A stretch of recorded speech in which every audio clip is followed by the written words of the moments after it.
Hey everybody, this is Steven from PopCultureMaven.com. We're back with this week's new comic book reviews. We're running a little late this week because the comic shop I go to had a planned power outage on Tuesday. That's Pulp Fiction Comics in Long Beach.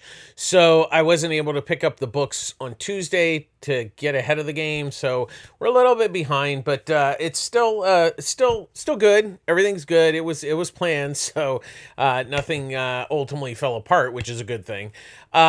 So once again, it's another pretty big week, a little lighter this week, but not too bad of new comics. So let's just get right into it. First off, we have Moon Knight #1, written by Jed MacKay, with artwork by Sandro Cupaccio or Cupacho.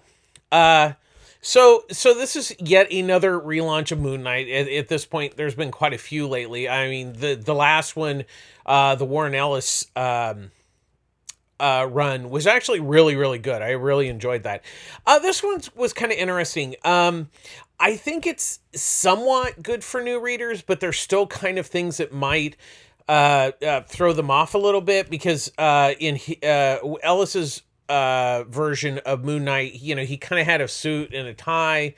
He was still white, but he wasn't kind of like the superhero that he originally started as. So that might throw people off a little bit. I will give that MacKay does do a pretty good job of like making this pretty new reader friendly. He kind of explains his origin and stuff while moving the story forward.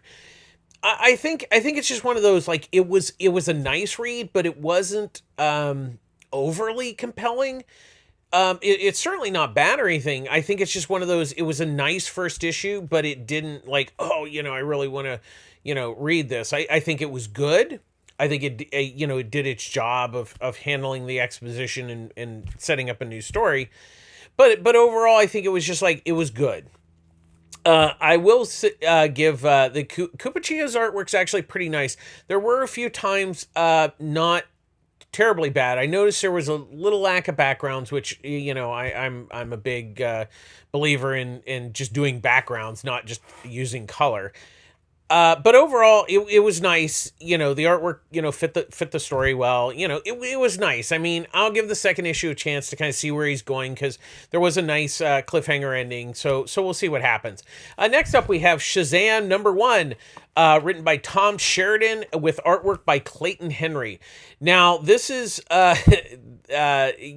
takes place post the last one by Jeff Johns that took 300 years to come out, and finally they had to get another writer to finish it. So this is kind of a fresh approach. So we have that Billy Batson is in the Teen Titans Academy. So that's kind of where that story is.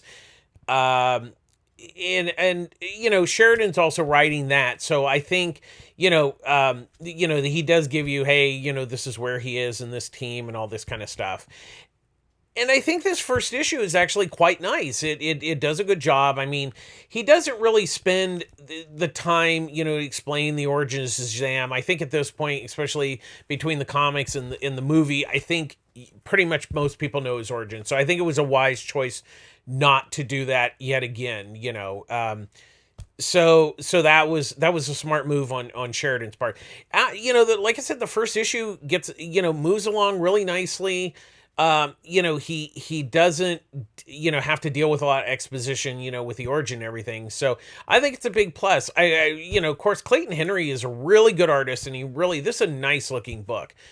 I also like the fact that it's not just Billy, becoming a superhero, kind of, just another Superman, kind of character. So I think having him in school with other, superhero kids, I think is really, I think is a good thing.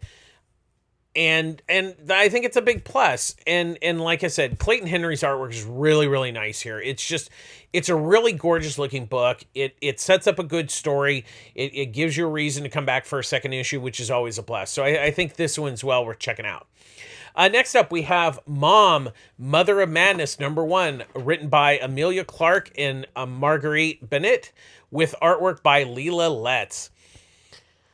So this is one of those books. So we have a celebrity writing a comic, which is not necessarily a bad thing because obviously Berserker has turned out pretty well. I think the problem here is it's one the story is completely really inconsistent, and I think it's just not that great. I mean, I think the really sad thing is I think there's some really good ideas here. I think there's some of the core concepts are actually quite good, but the story is just so convoluted. It's confusing at times.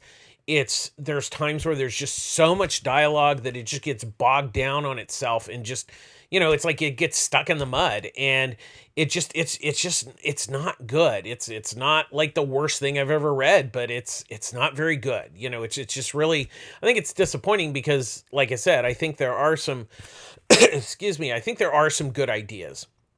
The artwork is really, it's kind of like disappointing. Obviously, Let's has an influence of Mike Allred. There's nothing there, but the problem is it's not that the art's bad, it's just inconsistent. There's some really good work in there, and then there's some panels that are just like kind of really just like, people's heads are shaped, the perspective is not good. It's not that it's bad, it's just, it's really inconsistent, and that does not help. So honestly, I know there's a lot of, kind of publicity kind of behind this, but it's really disappointing, and it's definitely a skip it. It's just not worth your time and money. Next up, we have Superman in the Authority #1, written by Grant Morrison with artwork by Mikel Janin. Now, this is something that Morrison had written previously to his Green Lantern run recently with Liam Sharp, but it didn't get released till now, and he has said it's his last DC work for the foreseeable future. It's not that he won't work at DC, he just wants to go and do other things. So this is kind of his swan song for DC for the moment. And I think it's a really good swan song. I think it's really interesting because, we haven't seen the Authority in a long time. DC absorbed Wildstorm, and then most of the stuff just kind of went to the wayside. I mean, we have seen some of the characters here and there, but nothing really, that big. This is actually a pretty big thing, and it's actually pretty nice. And I think the interesting thing is it takes place in the Authority universe, where there is a Superman, and yet he's a little different. Like it would be like an Earth 2, like it's still Superman, but slightly a little different. In this case, Superman's losing his power, and he actually is going to the Authority to like get help because the Phantom Zone criminals have learned how to escape, and it's just a really interesting first issue, and it's very Morrison, but it's also mainstream like the Green Lantern. It's not kind of on the weird, not like the Invisibles or Doom Patrol and stuff like that. It's definitely mainstream, and I really enjoy it. And of course, Janet's artwork is always a win. You can't really go wrong with that, and it's a really good book. I really think it's worth checking out. And it's just a mini series, so you don't have to. It's not an ongoing, so that's a big help too. Next up, we have Bermuda #1, written by John Layman with artwork by Nick Bradshaw. So the premise of this is that a wealthy father is his kids are traveling on a plane over the Bermuda Triangle. Obviously, that doesn't work out. It crashes on this island where there's basically like mermen, kind of like like Creature from the Black Lagoon type creatures that hunt are always hunting for like crashes and stuff like that. And the boy in the airplane, or in the jet, gets he finds this girl, finds him and says, hey, you need to hide from these guys. And so that's a basic setup here. I really, the thing was that Layman's actually a really good writer, and this is really a really good book. I really enjoyed it. It was something that was like, it wasn't, I wouldn't say that the story is particularly original in some respects. I mean, it's a basic structure, but I think it's what Layman does with that structure here that is really nice. I mean, the way he introduces the character, the way he introduces the world in this Bermuda Triangle Island is really just kind of a fresh approach and really, really good. And then on top of that, you have Nick Bradshaw's artwork, which is just really gorgeous. Not only does he draw the characters, but like the creatures and all the monsters in the book are just, they're amazing looking, and it's just really. And the other thing is the color work by O'Grady is really nice. I really, really enjoyed it. Overall, I think it's a really surprisingly good book. And it's kind of fun. That's the other thing. I mean, it's just a lot of fun. So, I think it's well worth checking out. Next up, we have Blue and Gold, #1, written by Dan Jurgens and with artwork by Ryan Sook. This is the return of Booster Gold and Blue Beetle. Now, obviously, this is Ted Kord's son who is Blue Beetle, but Booster Gold still thinks it's Ted, so he just goes along with it, which is actually pretty funny.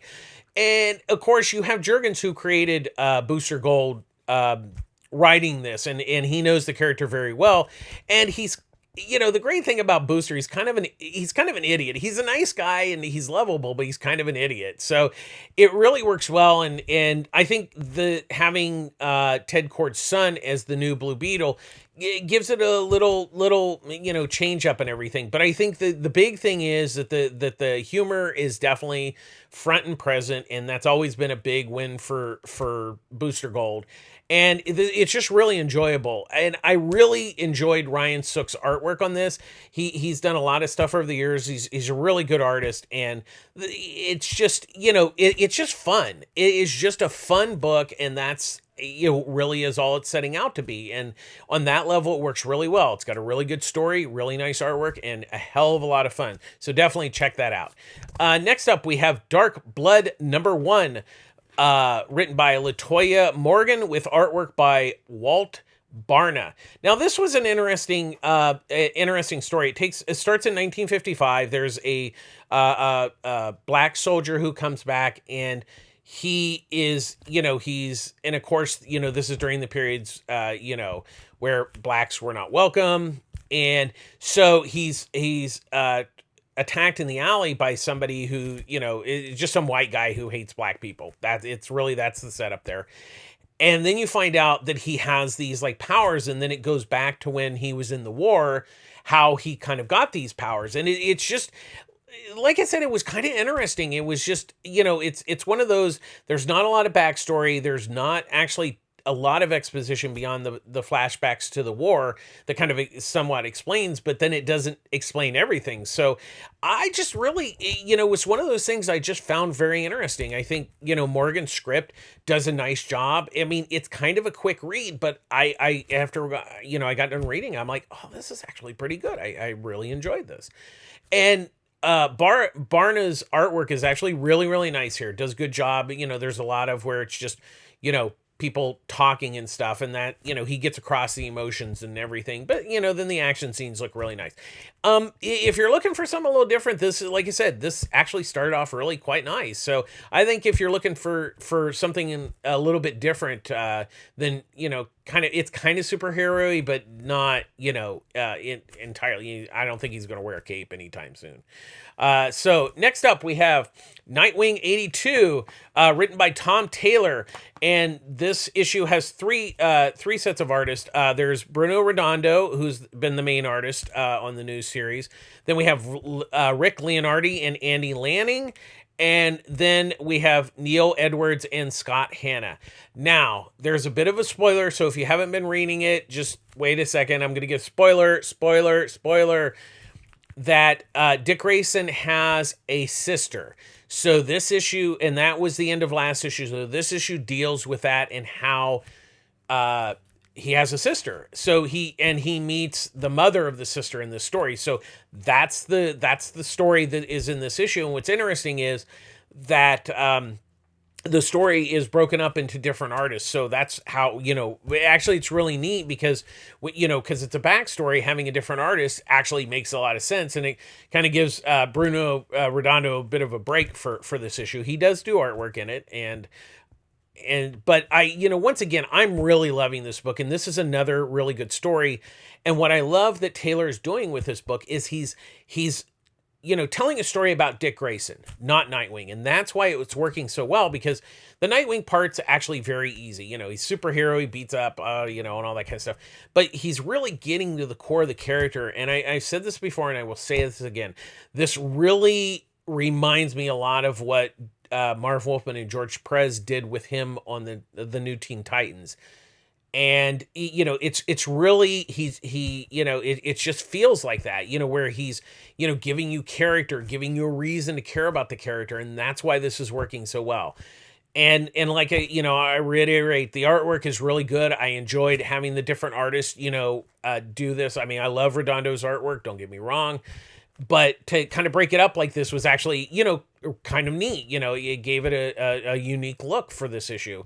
And I really love it. It's a book that you really need to be reading. So definitely check it out. Next up, we have Black Hammer Reborn #2, written by Jeff Lemire with artwork by Caitlin Yarsky. Now, as you all know, I say it every time, I'm a huge Black Hammer fan. So what this is, it's the daughter of Black Hammer. So it takes place in the present where she's a mother with 2 kids. And then you also have these flashbacks of her, when she was being, like the superhero. And so this issue, we have the daughter, she takes some basically LSD and kind of gets trapped in this weird other dimension with these monster sharks, and Skulldigger actually comes to help her. But we also see a past story where she, the Black Hammer mother, meets Skulldigger, and that's how, so we kind of are, blending these two universes together. Now, there was the Skulldigger miniseries that was separate. It's part of the Black Hammer universe, but not in the main storyline. So now what Lemire is doing here, he's bringing that into this universe. So we've already been introduced to him, and I thought it was really good, because then we can go, for all of us that have been reading Black Hammer, you go, oh, this is Skulldigger, and we know him, so this is good. So if you haven't been reading, so shame on you. Now you got a lot of catching up to do. But once again, as with every issue, the Lemire just really nails it. The story is great. Yarsky, I'm really loving her artwork. She is doing such a wonderful job on this. And the sharks were amazing this issue. And she draws a really mean Skulldigger too. So once again, I highest recommendation for Black Hammer Reborn, and pretty much any Black Hammer book, because the quality is always there. Next up, we have Legends of the Dark Knight #3, written and drawn by Derek Robertson, with Richard P. Clark doing some inks on it. So this is the last part of the first storyline, of Robertson's storyline. And I have to say, this is absolutely one of the best Batman stories I've read in quite a while. And it really brings back that memory of what, the Legends of the Dark Knight was from the late 80s and 90s, where, they were these multi-part stories. Sometimes they could be one issue, or in this case, it's 3 issues of a story. And it allows talent to kind of do different things. And Robertson really took that to heed here and just knocked it out of the park. And I think, and I said this last issue, the best thing about this is he really treats Batman as human. He does not have superpowers, and that's really important. And he really, it really shows that, the humanistic side of, Bruce Wayne and Batman, that he's not infallible. I mean, he gets through it, but it's not easy. And the ending with Alfred, just it's so sweet and so, touching, but it's actually, just it really just ends this story so well. And it's just wonderful. It was really a wonderful story. Like I said, it's one of the best Batman stories I've read in quite a while. And Derek Robb, and of course his artwork is just fabulous. It's just, he really just infuses it with so much emotion.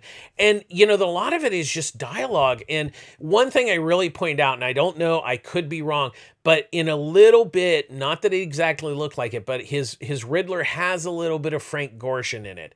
From the Batman 66 series. It's not heavy, but it just, it had a feel for me in that. And I really like that. So, I really like this book. If you've missed any issues, please check it out. It's only 3 issues long, and it was really wonderful. I really recommend it. Next up, we have Syphon #1, written by Patrick Meany and Mohsen Ashraf, with artwork by Jeff Edwards. This was kind of interesting. This is a Top Cow book, and Top Cow tends to have kind of a lot of superhero and fantasy, and they put out some good stuff. But I haven't seen a lot from them lately that has kind of intrigued me. So I kind of I picked it up, looked through the artwork, and the artwork's nice and everything. And then I sat down and read the story, and boy, this is really interesting. Once again, not necessarily original, but it's how you tell that story. So what it is, it starts off with this girl that looks like it's siphoning power from, or, like some sort of thing off of a person in an alley. And there's this mysterious guy that kills her. And so then it cuts to a guy who is an EMT, and he explains that he was once, dumb and stupid and drunk, and he got into a car accident, and he said if he lived through this car accident, he would change his life to help people, that's why he became an EMT. So then we find out the girl that was killed in the alley actually has this power to siphon off people's, bad emotions, like when they're angry, when they're sad, and things like that, and it relieves that weight off of them because he takes it in. And then we find out that because in the beginning she can take all that she's taken in and use it as as power. So that's a basic premise here, and actually it was really interesting. I mean, Ashraf and Meany's script is really good. I think they do a good job of introducing the characters, and it just set it up really well. I think there's a lot here to like. And Edwards' artwork is really, really nice. Does a really good job. It's definitely kind of a 90s vibe, artwork feel, but I thought it worked fine for the book. It's a good-looking book, and it's got a good story. So I think it's worth checking out. It was something a little different this week, so I liked it. Next up, we have Supergirl, Woman of Tomorrow, #2, written by Tom King, with artwork by Bilquist Evely. Pardon me. So that I'm a big Tom King fan. I mean, who isn't at this point? Because he's such a great writer. But that first issue of the Supergirl was amazing, and it left with a huge cliffhanger of both Krypto and Supergirl being shot on a planet that has a red sun. What I loved about this issue, when you first open it up, you're like, okay, what happened?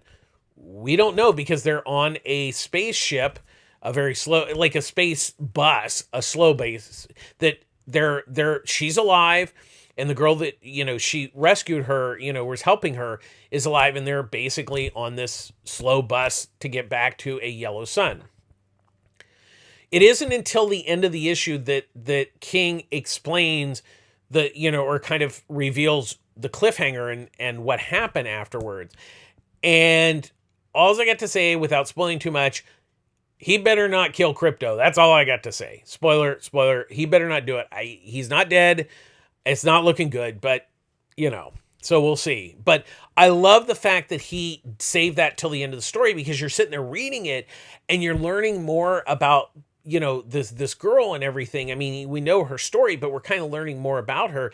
And it's such a smart move, and you never think about that, because you're waiting. Oh, what happened? You're not. He is continuing it, but it's the way he's telling the story. It's just so smart. And then we have Evely's artwork, which is just gorgeous. She is such an amazing artist, and she's such a perfect choice for this.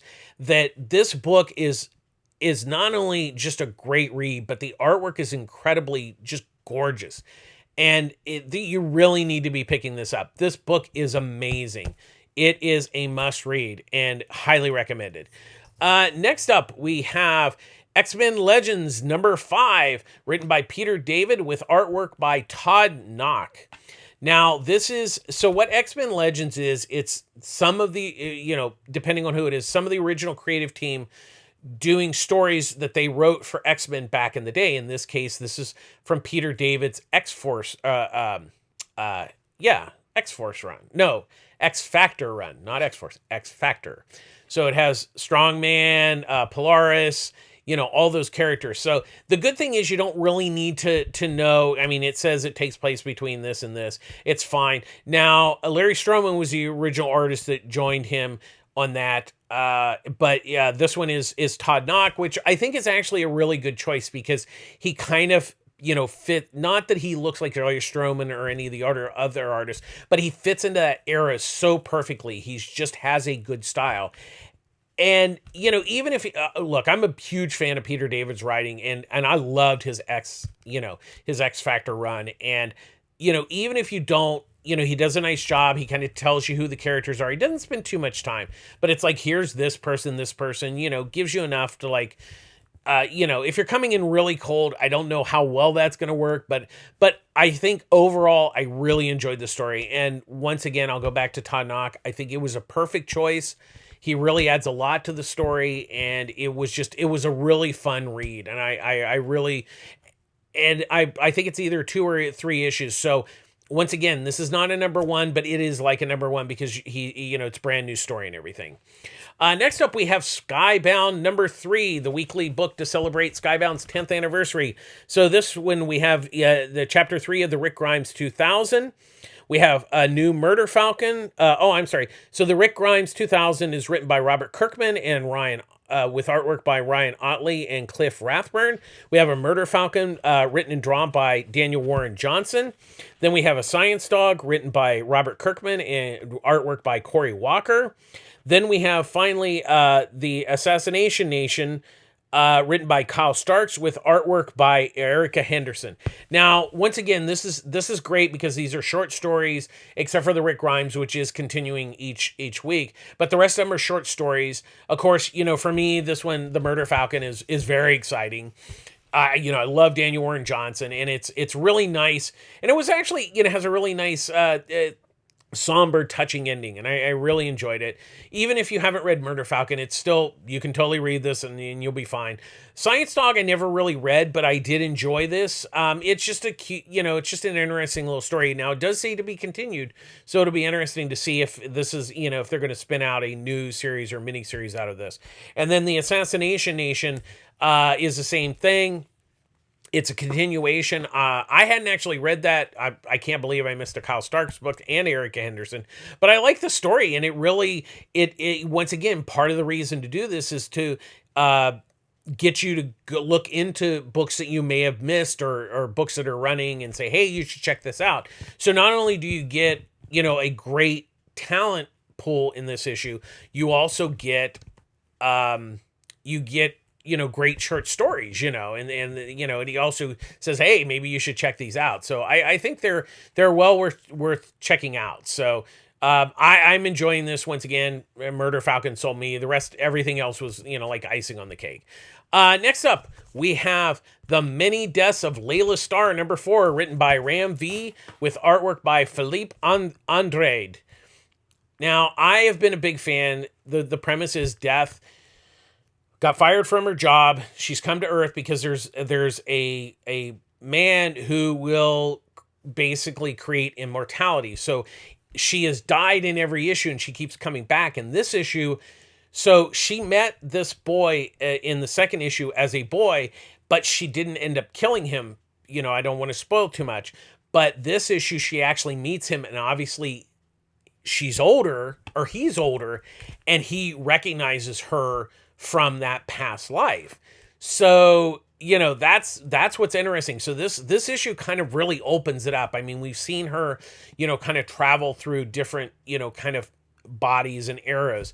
So now everything is starting to come together. So this issue is really pivotal for the next issue's finale. So once again, Ram V is really knocking this book out of the park. I really enjoy this story, and and it's one of those where it's really emotional. This was a really great emotional story where she discovers a temple that, you know, the one guy that watches it is missing, so she goes and finds him, and I won't give away, but it was really a beautiful emotional story. And Felipe Andre's artwork is just continues to be just top notch. It's a really good looking book. It's been a great story. I've really recommended it. I'd say at this point with the next issue coming out, if you've missed it, just wait for the trade, but really check this book out. I really, really liked it. Next up, we have Superman Red and Blue #5. So in this issue, we have the first story is written by Judd Winnick with artwork by Ibrahim Mustafa. Then we have the next story written by G. Willow Wilson, with artwork by Valentine de Landro. Excuse me. Then we have the next story written by Joshua Williamson with artwork by Chris Sprouse. Then we have the next story written and drawn by Mark Bruckingham. Then the final story is written and drawn by Daniel Warren Johnson. So this is, all these stories are actually quite emotional this issue. There were a number of them that I got actually really emotional. The first one being is Judd Winnick's and Mustafa's story of how crypto came to Earth, and it's really touching. And hey, it's got crypto, so that's a total win. And you really can't beat that. I mean, it's a beautiful story. It's touching. And it's got crypto, so it's a total win. The next one, the G. Willow Wilson and the D. Landro, is really great. It really reminds me, Landro, the way he draws Superman really reminds me of Christopher Reeve from the original Superman movie, and it really made it that more touching because it's an all Clark story, and he's like bumping into stuff, and it just really was quite a beautiful story, and really, once again, really touching and just very sweet and everything. And I really, really loved it. I like that a lot. The next one is a Jimmy Olsen, the Joshua Williamson, Chris Sprouse.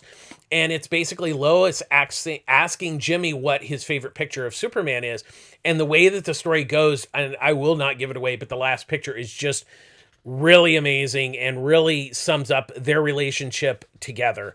The Mark Bruckingham is really interesting because it's a story of as Krypton's blowing up, the spaceship with Superman is going to Earth, and it's just kind of the story behind the pictures. It's almost like a story that has like a picture book, and it's just really really wonderful. And then the final story by Daniel Warren Johnson, once again, really touching story, but it's about Pa Kent. And of course, he's older, and both him and Ma Kent are older when they found Clark. And it's how he just becomes a father and what he teaches him. And it's really emotional. It kind of goes back to, like the original Richard Donner Superman, where, how part of Superman's being is how he was raised. And it was just really, I got a little misty at the end of that story. It was really, really touching. And I really, really enjoyed it a lot. This book has been amazing. This issue was just stunning, absolutely stunning. I really recommend it. And once again, these are all standalone stories. You can just pick this issue up and you'll be good. Next up, we have Time Before Time, #3, written by Declan Shavely and Rory McConville, with artwork by Joe Palmer. Now, we have the time travelers that take people to different times to live because they have enough money to do it. So they've been they're sent into a future where you kind of have two time lords battling each other. So what this issue is they're trying to, the rebels, the resistance is trying to figure out if he's telling the truth. So what it is he says, okay, well, you can go to this time because here's, at first they tell the story of, there was a couple and a kid, but they had only paid for two people. And the guy's like, hey, if they can't pay for the, third person, that third person ain't going. So, he tells the rebels, hey, you can go back this time because you can see this story. And then you find out that that the Syndicate has obviously infiltrated the rebels, and there's all sorts of crazy stuff. I'm really enjoying this book. Shavely and McConville are really doing a good job here, and just it's a really interesting story, and time travel is kind of hard to handle. So I think they've done a really good job here of balancing it so it's not confusing or anything. So and then Palmer's artwork is really nice here. It's just really adds a nice feel to the story and the the grit of it and everything. It's well worth checking out, and I really enjoyed it. And finally, we have Shadecraft #5, written by Joe Henderson with artwork by Lee Garbett. So this is the last issue of the first story arc. Now, there are going to be more stories, but this finishes out the first story arc. So the mom and the daughter have gone to the government facility to rescue her brother son, the mom's son. And so we find out the mom also has these shadow powers, and so they're basically like battling their way to get her brother back. And it's really quite interesting. That was a really big shock, like last issue, that her mom knew her powers and all that kind of stuff. That's why she kind of harped on her all the time. So we also learn that obviously the son has powers, but his appear to be a little different, or maybe it's because of the car accident or whatever. We're still not sure. And obviously that's a story that will continue from here, because that is not quite resolved at the end of this issue. But it's really been a really good ride. I've really enjoyed this, and obviously with this last story arc, there'll be a trade of this. So if you've missed any of this book, I think it's worth checking out. I've really enjoyed this book, and it's been quite a little surprise. I've been really surprised by it. And then of course, beyond that, the script is really good. Garbett's artwork is just fantastic. The way he draws like the characters and the shadows. Oh, excuse me. Is in the shadows is just really wonderful. And there's a really great thing where the government liaison that's trying to kill the mom, the mom has a really interesting way of getting back in this brightly lit room that's specifically blocks out the shadows. So that was a really neat visual touch that Garbett did with that, and I really loved it. So I think it's worth checking out. That's going to do it this week. As always, public service announcement. I get my comics at Pulp Fiction Comics, Long Beach, California. Ryan and Annie and Eduardo run a really great store. Eduardo's the new kid. He's doing really good. If you haven't been in, he's doing good. And Annie and Ryan are just knocking it out of the park. Ryan's he's a great store owner. It doesn't get much better than that. They have a sister store in Culver City, Pulp Fiction Culver City, run by Chris and her team. Separate stores, same name, but really another great store. Both have pull services. They offer great discounts on graphic novels. They offer discounts on new comics if you subscribe with them.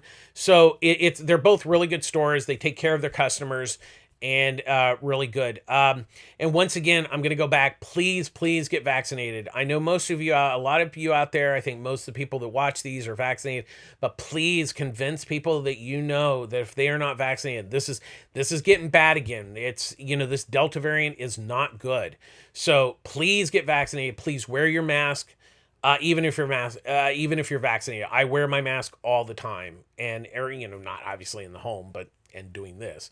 But when I'm out, I wear it when I'm out of the car. It's really important. It's getting serious again. So please stay safe out there. And finally, as always, please be kind. Be kind to each other, be good to each other, and just take care of each other. That's going to do it for this week. So once again, stay healthy, take care of yourself, and just be good to each other. Thanks a lot for watching, and we'll do it again next week. Thanks a lot. Bye-bye.